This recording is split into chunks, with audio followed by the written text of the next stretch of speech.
pituitary. So gonadotropin releasing hormone is going to stimulate follicle stimulating hormone or luteinizing hormone, which is then going to go to the gonad.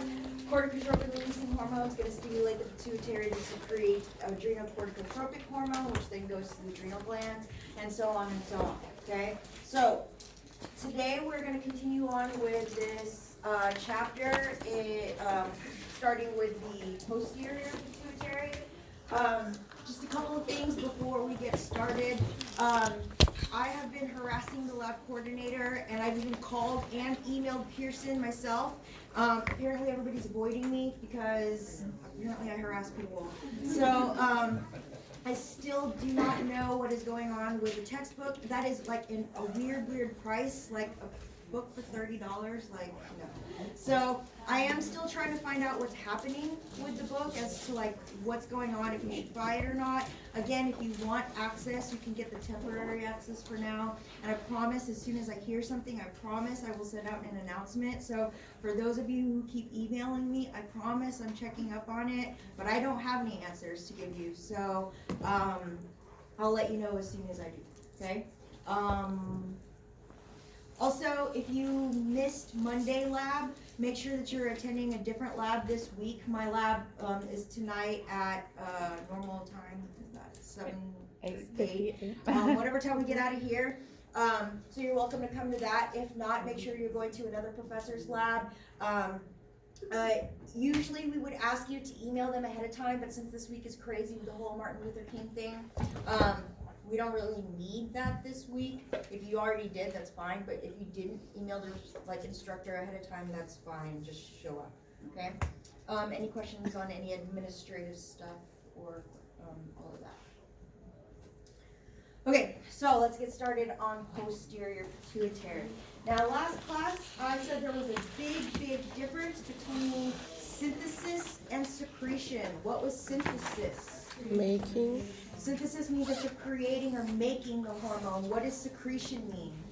You're releasing the hormone. So last class we said that there was a hormone from the anterior pituitary that stimulated the synthesis of milk. What was that? Prolactin. Okay, so the reason that I'm emphasizing that is if we look at this first hormone from the posterior pituitary, notice that if it goes to the mammary glands, its action is it stimulates milk secretion. So prolactin and oxytocin work together in that prolactin is what makes the milk. Oxytocin is what causes the mammary glands to eject or secrete the milk. Okay, so that's what this is saying right here. But notice that there's a second target right here. Oxytocin also goes to the uterus. Oxytocin is the birth birth hormone. It's what we use to stimulate the contractions in the uterus. So last class, or whatever class that was, I talked about how most hormones work in a negative feedback process, right? But I said that there were some exceptions in that some work in a positive feedback, and one of those positive feedback hormones was oxytocin. So we talked about this before, how like the uterus was like this big, or the cervix was that big, and the baby's head was that big, so it pressed down on it, released oxytocin, came back. So this is where we're actually seeing that come into play. So when we said that, like when this pressed down, when the baby's head pressed on the cervix and it went to the brain, it's specifically the part of the brain it went to is the hypothalamus, so that we can make the oxytocin and secrete it from the pituitary. Okay? Any questions on this? Okay. The next hormone from the posterior pituitary is antidiuretic hormone. Again, it's also known as vasopressin, but some people call it that, but most people just say antidiuretic.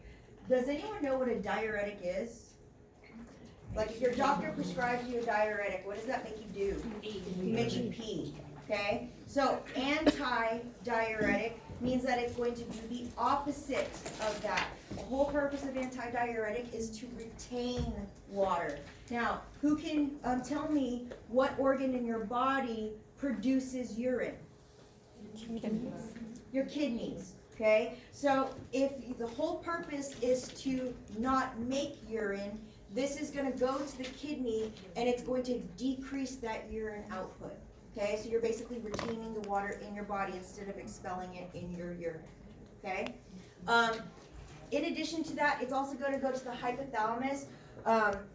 In A&P1, when we were going over the functions of all the structures in the brain, we said that the hypothalamus's main function was it's the number one homeostasis organ, right? It controls all of homeostasis. So we're seeing that in that it helps secrete these hormones, but it's not just like hormones that it's controlling. It controls like your thirst center, your hunger center. It controls like your blood pressure. It literally controls like everything, right? And so it's gonna go to the thirst center in your brain. If you're thirsty, what are you gonna do?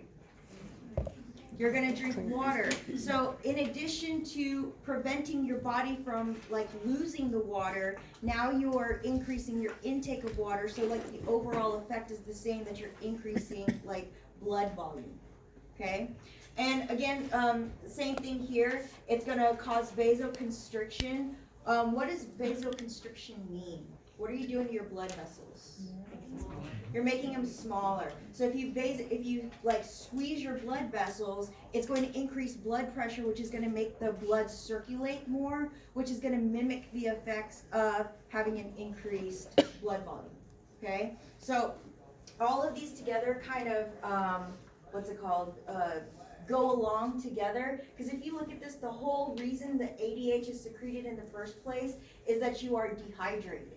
So if you're dehydrated, you're going to want to increase or retain the water that you have in your body. Okay? Any questions on this? Okay, so in all the organs that we deal with, we're going to be dealing with a bunch of imbalances. So anytime specifically in this chapter, if you hear imbalance, it means that there's an oversecretion, which is also known as hypersecretion, or undersecretion, which is also known as hypo. Hyper means above, hypo means below. Too much or too little hormone. Okay. So first, let's look at diabetes. Insipidus. Okay. I want to point out that yes, it has the word diabetes in there, but this has nothing to do with blood glucose, okay? We're going to talk later about diabetes, which is blood glucose. That's called diabetes mellitus. So you're like, oh, I haven't eaten today. My blood sugar is going down. I must be diabetic, or whatever you guys think. That has nothing to do with this, okay? Diabetes insipidus is an ADH deficiency. So if the whole purpose of ADH is to retain water, if you don't have this hormone, what do you think you're going to have? What's going to be your problem? You're urinating all day. You're urinating all day and you're losing too much body water. So if you look at this right here, heavy urination, right, and intense thirst, it's because your body is losing so much water, you can't retain it, and your body's trying to recover all of that. Okay?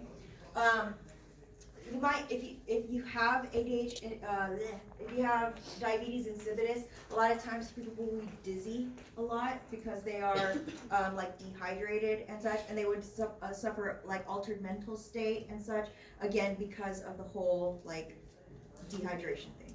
Okay, this is the opposite syndrome of inappropriate ADH secretion, and it is called SIADH for short. This is oversecretion of ADH, and again, in this case, you're going to retain too much water. If that happens, so does anyone know what natrium stands for? What is natrium? Too low sodium. Sodium. Okay, natrium is the German word for sodium, which is why if you look at the periodic table, sodium is Na. You're like, sodium begins with an S. It's because it is based on its German name, natrium. So if you see hypo, that means that you have too low sodium in your blood. The reason that this happens is if you have too much water, it's not really so much that you don't have enough salt, it's that your salt is too diluted in your blood. So because there's too much water, your body, like the ratio is altered, okay?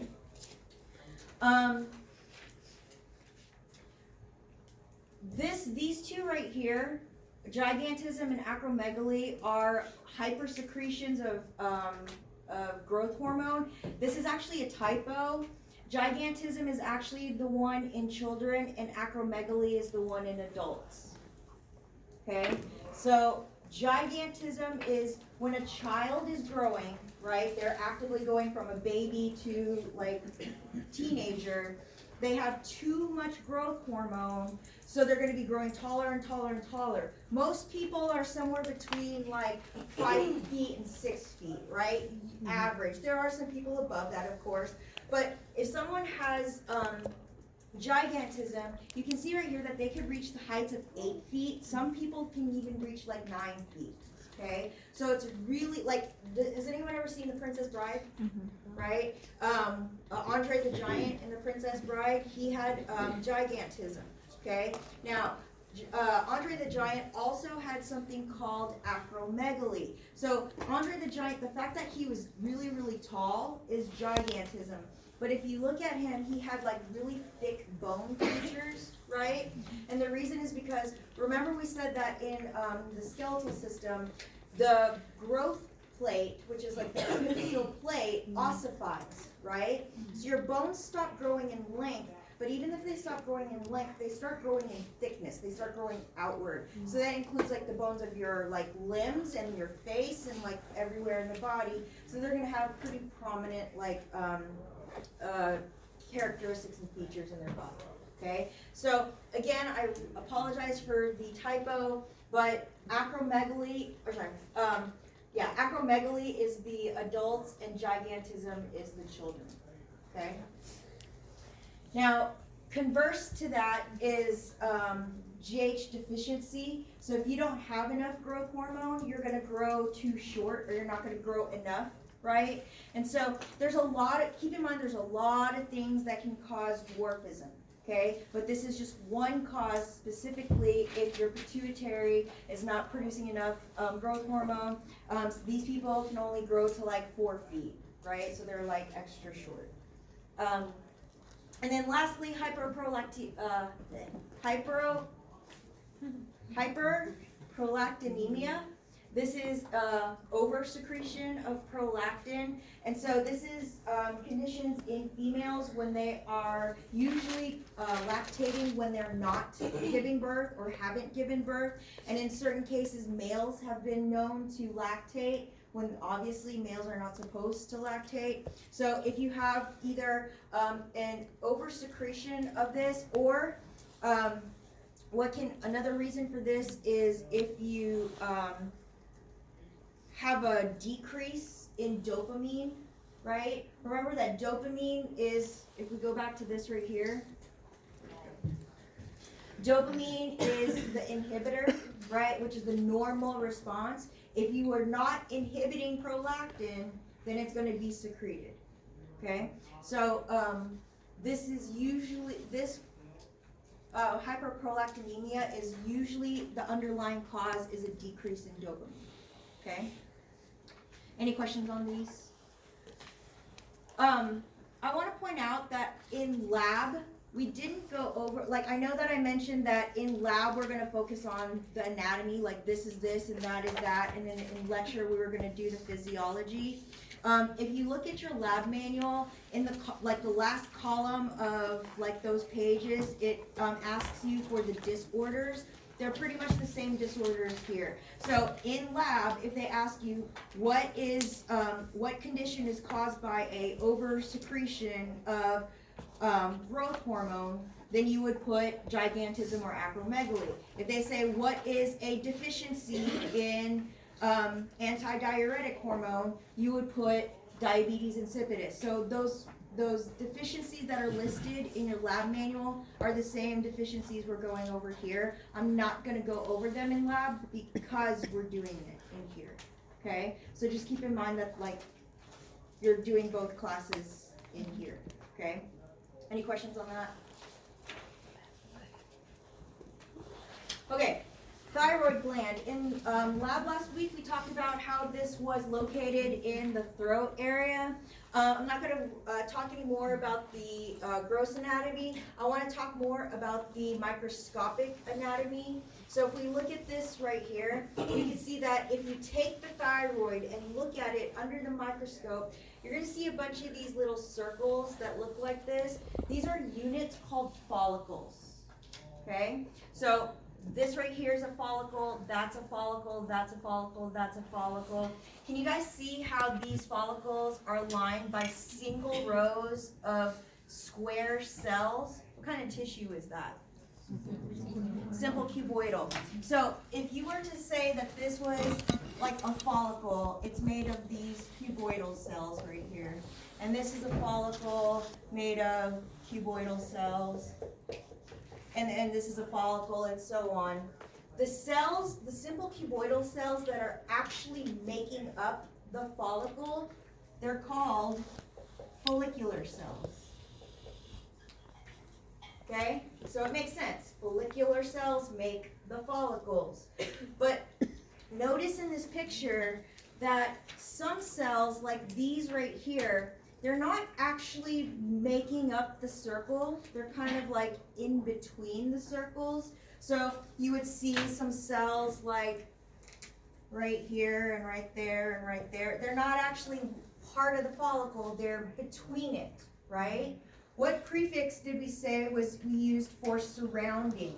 Para. Para. So these cells right here, they're called parafollicular cells. Okay? Any questions on that? So again, these cells right here in the circle are your follicular cells. These cells right here are called parafollicular cells. Okay? Now some books call it extrafollicular. Extrafollicular. I'm going to have an issue with talking tonight. But extrafollicular, parafollicular, they both mean outside the follicle. Okay? Now, the reason it's important to distinguish between these two cells is that the two cells secrete two different hormones. Okay? Now, thyroid hormone, remember how if we go back to this right here, we said that thyrotropin releasing hormone went to the pituitary, caused the pituitary to secrete thyroid stimulating hormone. Thyroid stimulating hormone made the thyroid gland secrete thyroid hormone. You guys remember that from last class? This is the thyroid hormone we're seeing, and it's specifically TSH. Thyroid stimulating hormone specifically goes to these cells right here. Okay? It has nothing to do with this over here. Nothing. It can go over there, but there's no receptor for it. Okay? So thyroid stimulating hormone only goes to follicular cells. And once it does that, it's going to cause the release of thyroid hormone. Now, thyroid hormone, notice that the target says all body cells, and you're like, what does that mean? It literally goes to all of your body cells. It's going to go to your heart, your liver, your stomach, your brain, your muscles, your bones, like literally everywhere, right? And the reason is, look what it does. It increases basal metabolic rate. What is metabolism? What is the definition of metabolism? Break down. That's what I need to break down. You guys are on the right track. It is the sum of all chemical processes in your body. Okay? So it's the sum of all chemical processes. That means everything happening in your body. So if you're trying to increase everything in your body, it has to go to everywhere in your body, right? Now, think about what happens when you're trying to increase your metabolism. if you're like, if you're burning a lot of glucose, like you're burning a lot of energy, you're gonna produce a lot of heat, right? So people with excess thyroid hormone are gonna be really hot, right? They're also, because they're burning a lot of energy, they're gonna be usually pretty slim in figure. They're gonna be, what's it called, thinner, right? People with this, they're gonna have, they're hot. They're usually like very energized all the time. I do not have hypothyroidism issue, but people who do, they're like usually very energized. They're hot. They're like the Energizer Bunny, just going around everywhere, like hopped off caffeine like all day, every day, right? If you have a decreased thyroid, you're going to be the exact opposite. These people are going to be lethargic, right? Which means like they're not lazy, but they're like sluggish, right? They're going to be tired all the time. They're going to be like they're going to have a cold intolerance. They're cold all the time. They're usually a little bit more on the obese side because they don't have the metabolism to like burn their energy. And so like the fats are like building up in their body, okay? So, thyroid hormone controls all of that, okay? Now, I'll come back to calcitonin in just a minute. Since we're on the topic, notice that thyroid hormone has like 30,000 names, right? It could be called T3, it could be called T4, it could be called thyroxine, could be called triiodothyronine. You're like, why? Why does it have all these names? It's how the hormone is produced in the first place, okay? So let's look at how that happens. Let's magnify this right here. Now, we said that this right here was called a follicle, and if we go back to this picture right here, do you guys see how inside the follicles there's kind of like this pink substance in here? The pink substance is kind of like a gelatinous fluid material called colloid. Okay? So what I'm going to do is I'm going to magnify this right here. We're going to say that this right here is your bloodstream. And this right here are your follicular cells.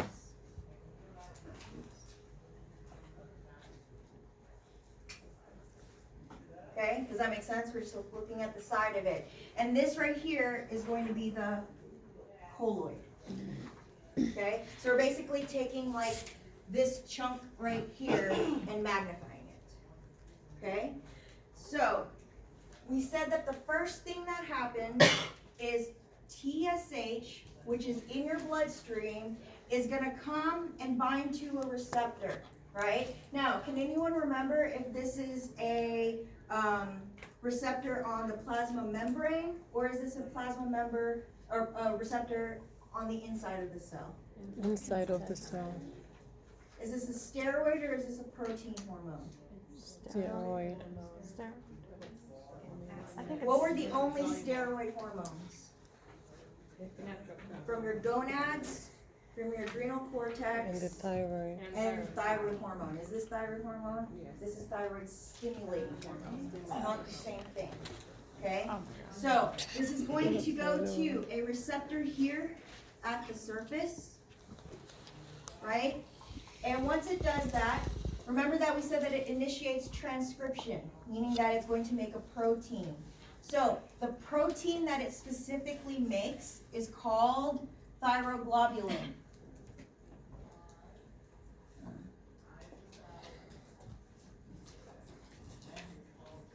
Okay? Now, at the same time, if TSH comes in here, at this, like, kind of like at the same time, iodine is also coming in to this cell right here, and it's just like passing through to the colloid. Okay? Does that make sense? Any questions on that? So, we're saying that TSH stimulates thyroglobulin to be made, and iodine's passing through. Both of these are going to go to the colloid. Okay? So what we're saying here is that this right here is a protein called thyroglobulin. I'm just gonna abbreviate, okay? And then we have these little like iodine molecules. These are all iodine. Okay? Any questions on that so far? So these two things are just kind of hanging out. What happens is they start to bind together. Okay? So if you have a thyroglobulin right here, thyroglobulin, and it has one iodine bound to it. Does anyone know what the prefix for one is? Mono. Mono, right? Mono means one. This is called monoiodothyroglobulin.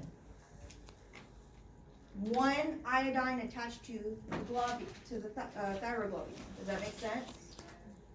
If you have a thyroglobulin that has two iodines on it, what do you think it's called?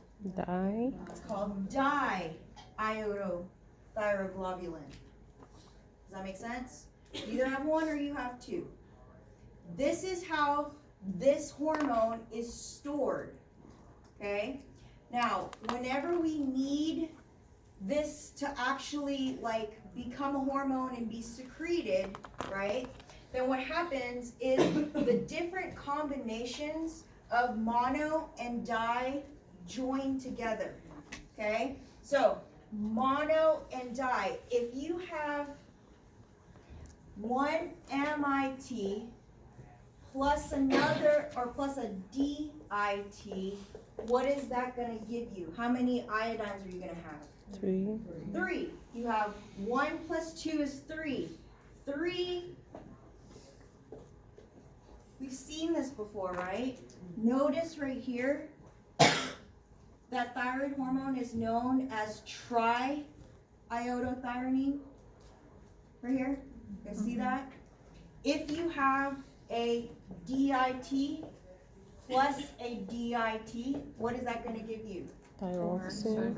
It's going to give you T4, which is also known as thyroxine. Okay? So, thyroid hormone is a general name for everything, right? It could be T3, it could be T4, like it doesn't really matter, it's just like everything. Thyroxine is the specific name for T4. Triiodothyronine is a specific name for T3. For the purposes of this class, they are all one and the same. Okay? The real difference is that in real life, the body makes more of T4, but T3 is the one that's more potent. Okay? But we can use them all. Okay? It doesn't really matter which one for the purposes of this class. Okay? So pick whichever name you like best.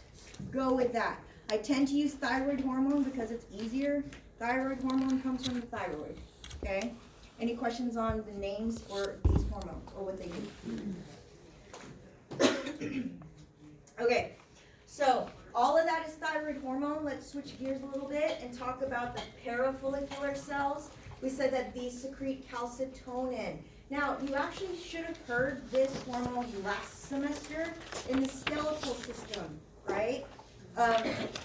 You can see right here that calcitonin is going to go to your bones. That's its target, and its purpose is to decrease blood calcium levels.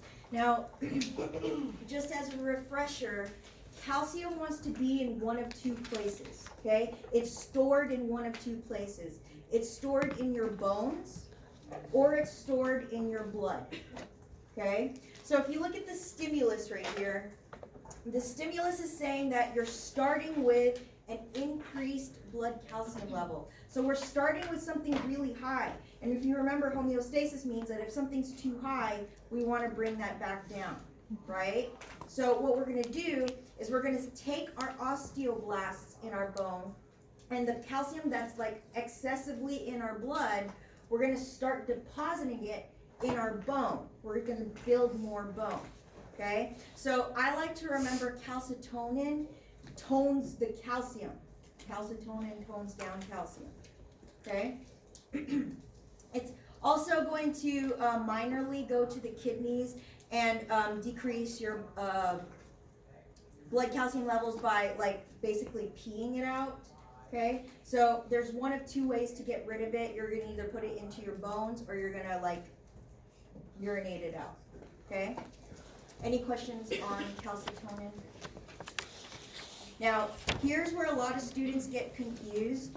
There are different levels of organization, if you remember. We said that at the organ level,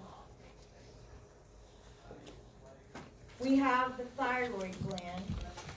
What are organs made out of? Tissues. And tissues are made out of cells. Okay? So the thyroid has two types of cells. You have the follicular and the parafollicular, right?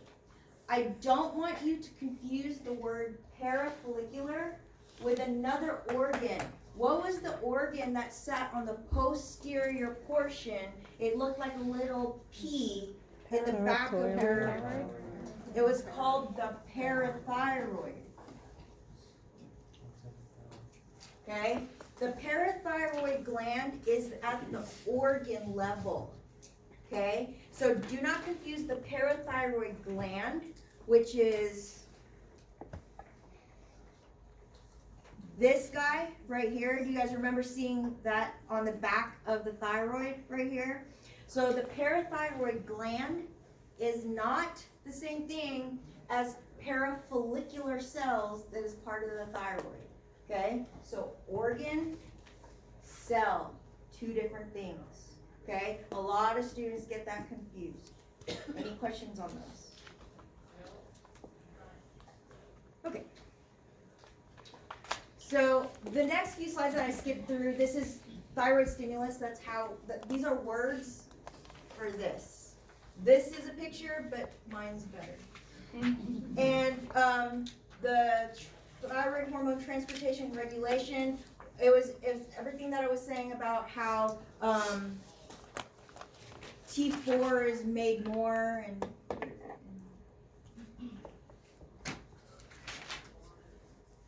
yeah, T3 is 10 times more active, but you produce more T4. That's pretty much the gist of this right here.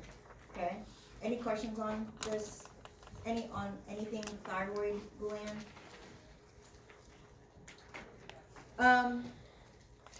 So the conditions of like the deficiencies or hyperthyroid, we already kind of talked about this. You're either overstimulated, you're like the Energizer Bunny, like with all the energy and stuff, or you are undersecreting. Undersecreting is called myxedema. This is typically seen in adults, or it's more of a like developed, like you develop it over time, or it happens after a certain period of time. If you are born with this condition, then it's called congenital hypothyroidism, and that typically occurs because the baby usually has like a very little or absent thyroid at that point. Okay. Now, if you have myxedema or congenital, regardless if you're born with it or not, this is easily treatable. If you figure out that you have this condition, they'll just give you a thyroid hormone supplement, and it'll like basically mimic the effects of having it or producing it on your own. Okay? The key here is to actually diagnose it in the first place. Graves' disease is an hypersecretion, and again, you can see right here elevated metabolic rate, sweating, you're like nervous all the time, weight loss. One thing is that regardless of if you have a hypersecretion or a hyposecretion, if you have a problem with the iodine, which is, remember we said right here that the iodine is what is coming in and that's what causes you to make thyroid hormone in the first place. If you have excess iodine building up in your thyroid gland, it's gonna cause a condition called a goiter, which is basically a bulge that develops in your neck. So I think I put a picture. This lady right here, can you guys see that little bulge, that big bulge in her throat? That's caused by a goiter. A lot of times it's because if you have a lack of thyroid stimulating hormone or a lack of like the thyroid globulin or any problems with the hormones, you're still producing or you're still absorbing the iodine in here. You're just not able to like make MIT and make DIT and make T3, make T4. So you still have the iodine, which is what causes that bulge to happen, okay? Any questions on thyroid gland imbalances? So is that just a typo because it's an iodine deficiency, like the picture? So if you have iodine deficiency, sometimes the thyroglobulin can cause it too, but like majority of the cases, it's the iodine. It's excess. Yeah, like 99%, well, I wouldn't say that high, but like majority of the cases, it's an iodine issue. Which is why, like, if you ever look at salt here in America, like the USDA has regulated our salt by putting it into the iodine. Our bodies we cannot make iodine. We have to get it from a dietary source. So they like put it in our salt. So like if you eat a lot of like iodized salt, like no problem. But if you go to like a underdeveloped country and they don't have the USDA regulating their salt, and they don't put it, a lot of times they have goiters because they don't have like this regulation.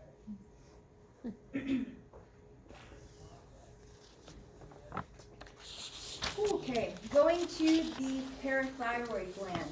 Again, these are these little balls on the posterior portion.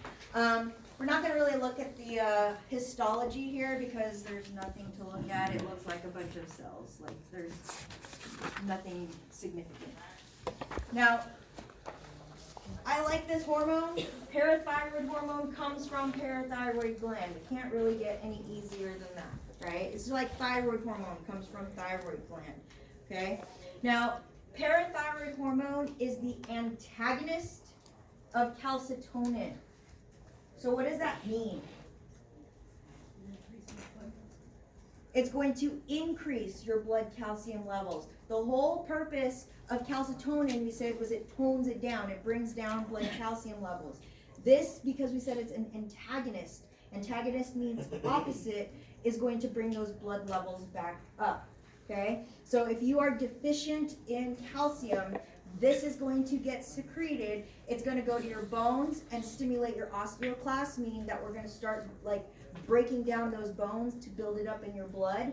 We're going to basically increase its reabsorption. Basically, that means that you're not losing it in your urine, right? You're retaining it in your body. And then not only that, but now we're going to increase blood calcium absorption from your diet, okay? So that's pretty much it on this. Any questions on parathyroid hormone? So, if you have a condition with parathyroid hormone, you're mainly going to have a problem with your bones because like calcium affects your bones the most, okay? So, and your muscles. If you have what's it called, parathyroid hormone deficiency, that means that you're like basically you have not enough calcium. You guys remember in the heart